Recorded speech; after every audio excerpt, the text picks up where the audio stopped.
بہت تکلیف ہوئی، اور وہ تکلیف یہ ہوئی کہ کوئی اتنا بھی گر سکتا ہے، اتنا بھی گر سکتا ہے کہ جوان بچیوں کی جن کی شادیاں بھی ہو چکی ہیں ان کی ماں پر 2 مہینے وہ حراست میں رہنے کے بعد آ کر جو بیان اس نے دیا ہے اس کے سابقہ خامند نے خبر مانکا نے، اور جو کمپلینٹ کی ہوئی ہے وہ تکلیف دہ ہے کہ کوئی اتنا بھی گر سکتا ہے اور اتنا بھی جھوٹ بول سکتا ہے. اور یہ انہیں یقیناً ایک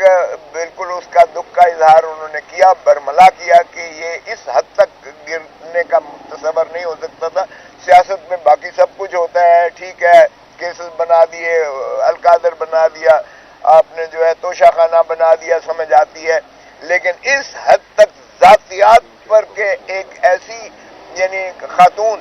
جو اب ان کی ازدواج میں ہے، جس کو وہ طلاق دے چکے ہیں، ان کی جوان بچیاں ہیں جن کی شادی ہو چکی ہے، بچوں کو سب پتہ ہے کہ خاور مانکا نے طلاق دی اور عدت کے بعد ہی شادی ہوئی.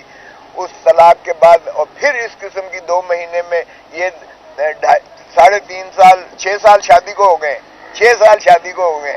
آج آ کر انہیں جو ہے خاور مانکا کو 2 مہینے اندر رکھ کر بابا سلاسل کر کے اور پھر اس سے یہ بیان دلوانا. اور آپ نے دیکھا کہ جب جج صاحب کے سامنے موصوف کل بیان دے رہے تھے میجسٹریٹ کے آگے تو کاغذ لکھے ہوئے کاغذ سے پڑھ رہے تھے،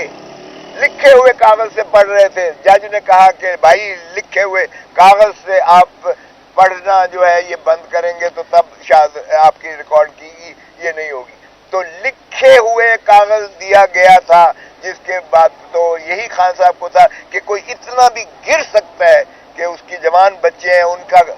بھی نہیں سوچا. اور اس کو جو ہے ظاہر ہے کہ جس طرح سے حکم نامہ جاری کیا گیا،